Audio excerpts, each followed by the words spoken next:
Hey there, everybody. This is Tyndrum and Wander. I am Joe. I'm K Michele. And yeah, we're going to talk a little bit about Scotland, specifically day one-ish of the Scotland trip, because we actually had a couple days. Day one of the hike. Day one of the West Highland Way. So last year we went to Scotland and we hiked a portion of the West Highland Way. And so we flew in and spent a day in, what the fuck's that?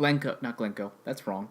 Glasgow. Hey, for those who don't know, I said it wrong the first take. Why would you know? We edited the part out. Anyways, let's hop right into this and talk about Glasgow. We're not going to talk about Glasgow. We're going to talk about the West Highland Way.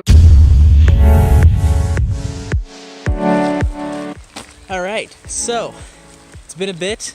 We had a train ride, which, did we record any of the train ride? Not with us, but I recorded some. Recorded some of the train ride all the way from Glasgow to where we are now, Tyndrum. Yeah, we got our place here. By the way, hostel. We got our lunch. We have most things figured out for our baggage tomorrow, so we're going to check it and then hike without it for about 4 days. One bag that has some of our extra stuff, and we're going to take all the rest of our stuff in our backpacks, including a tent.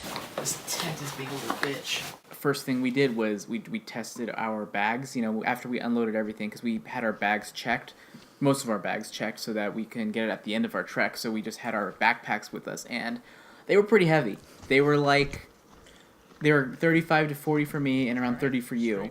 It was heavy. Like, I noticed from the get-go, it was like really, I never felt that much pressure on my joints before. But we didn't just have that to worry about. So last night, our cat, Jobin,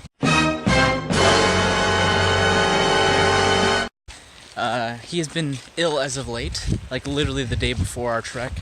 He has great timing. He got sick, started throwing up. So our cat sitters have been dealing with that situation, and we got a message at 1 a.m. here that he wasn't eating properly. Come to find out that it was actually him just not liking the food that we left him, and that he ate the old food that gave him a UTI much more. So figure that out. That's a thing. So it sounds as right now that he is good and that he is eating, and he even ate some wet food last night. So where's this little Where is he? Where is this guy? Joby. So this is him. This is like almost a year later. He's alive still. He's perfectly well. And yeah, he's a little But yeah, that was... So we are running on not that much sleep. Let's say about 5 or 7 hours. Yeah. 5 to 7 hours or so. The hostel was also quite loud. Yeah. There was a whole group that decided to have, I don't even know, they were running in and out like elephants at like midnight. It was like definitely 1:30 until they stopped, so yeah. It was late. A hostel made for backpackers. Yeah, so that was interesting. But we're here, very beautiful so far. It's nice and sunny, as you could see. We were worried it was going to rain. Today, supposedly, it's not going to rain. At least that's in Tyndrum where we were. It might rain up ahead for all we know. Our backpacks are packed to the brim, as you can see. We each probably have about, 35 pounds for me and maybe around 30-ish pounds for you. Hopefully 30 for me. But luckily, there aren't a lot of hills here. I mean, there are hills, but we're not climbing up them. We're going around them. We're on the way to Bridge of Orchy, and then we are going to pass that into Inveroran. We're probably pronouncing everything wrong, by the way. We definitely are. The train definitely said Tyndrum or Tyndrum. I don't think we're saying Tyndrum right.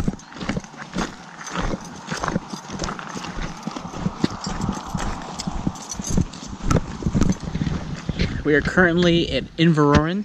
I don't know how to pronounce these things.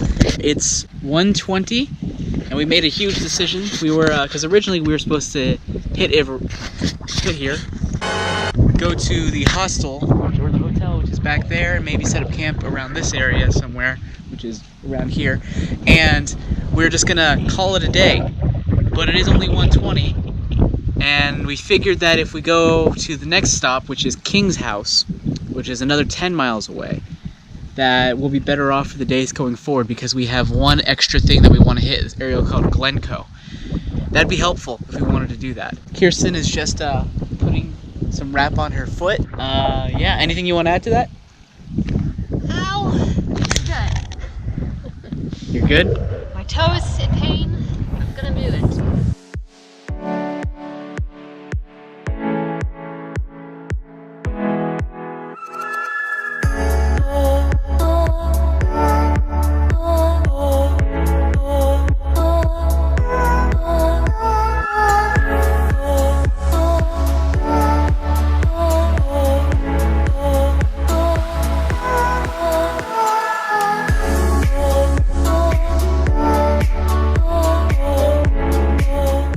clearly not very experienced backpackers.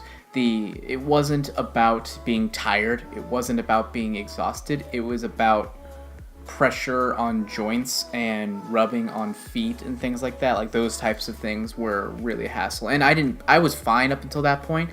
What really started to hit home wasn't until that second leg of the journey where we were going. And we started to get like about 16, 17 miles in is when it really started to hit. If we had not had backpacks, I think it would have been a completely doable, Oh yeah, it would have been fine, yeah. Like, amount of hiking. Like, we've hiked that much for Rocky Mountain National Park on much higher altitude and with much, like, steeper hills. Because even, I mean, West Highland Way, there really weren't that many ups and downs. It was pretty smooth going. You'll see in the videos there is a little bit of downhill, but it was just that weight on your back. Yeah, but as I mentioned, we were getting kind of like, my feet were hurting so bad by the end of the day. Like, I was getting delirious.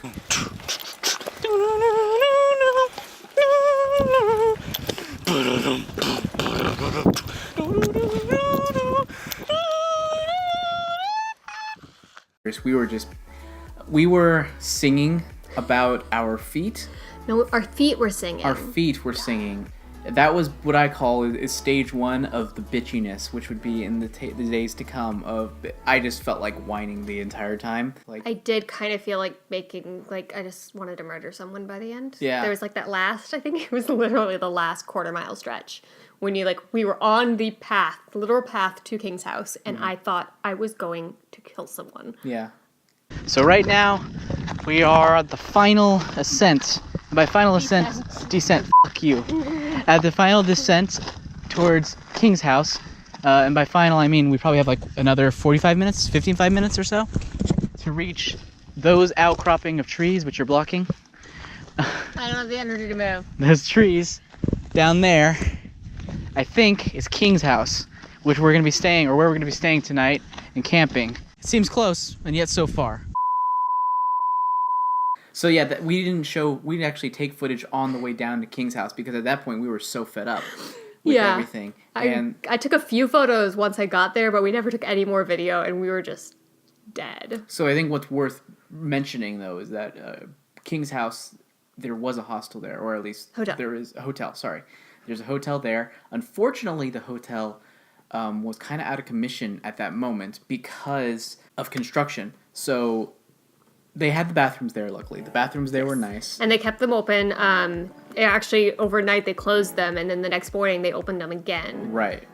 Which we could get fresh water from there. There was also a river that we used to get some water at one point when the bathrooms were still closed. Right, so, we filtered the water. Obviously, yes. Yeah, do not just drink water out of the street. Don't do that. We filtered, or we boiled it, I think is what we did. Setting up camp was easy enough. It was nice enough. It wasn't as naturey as I wanted it to be because of all the construction around it. Like literally one side it looked gorgeous and the other side it looked full of construction. Let's talk a little bit about what the trail looked like along from Tyndrum to Kingshouse. So that first day, what we walked through. Because, I mean, really it was a pretty huge expanse of different terrains you started. So you start in Tyndrum and you actually walk through the roads for a little bit. Like we were on the street at one point. We were alongside a freeway or a highway, whatever they call it. We were. You're kind of in these pastures. There's sheep kind of wandering around. A lot of sheep. And then at one point you start to kind of diverge from the highway, and you get these beautiful landscapes. Like really just, you're looking down into this beautiful valley. There's the bends or the hills next to you. Very green. It was beautiful with blue skies. Very un-Scotland. So after you get past that green area, you kind of get to Bridge of Orchy at that point. Yeah. And then you kind of go into some conifer forests. There was at one point in our guidebook, it was like, you'll be halfway there once you reach the end of the conifer forest. That conifer forest went forever. And so once you get past there, you kind of enter the moor. I'm not going to try to pronounce what moor it was. Mm-hmm. We can put writing at the bottom of the screen. Mm-hmm. But we walked through the moor, which is absolutely gorgeous. Just very beautiful yellow landscapes with water, sweeping landscapes though. It was very open and exposed. Definitely would not want to be there during bad weather, but obviously it was absolutely perfect weather for us. If it was rainy or windy or super hot. We had trouble pulling off when we wanted to rest. We had to find rocks to kind of jump onto because once you got off the trail, it was pretty much water everywhere. Yeah. It's interesting because in Scotland there's this rule that you can camp anywhere on public lands. Like anything that's not gated is fair use for camping. Right. Which is awesome sounding, which is one of the reasons we got to camp outside of Kingshouse, even though Kingshouse was closed. The problem being there's very few areas in Scotland that at least we walked by that you could have camped at. Yeah, that's the thing, is like there's no flat, unwet land that you can really set up your camp in. It's not like, at least in the States, it seems like if you really wanted to, you could pull off the side of a road and find just a flat area. They didn't have that. It was all inhabited by people or like wet and squelchy and... Or rocky and just constant hills. That was our day one.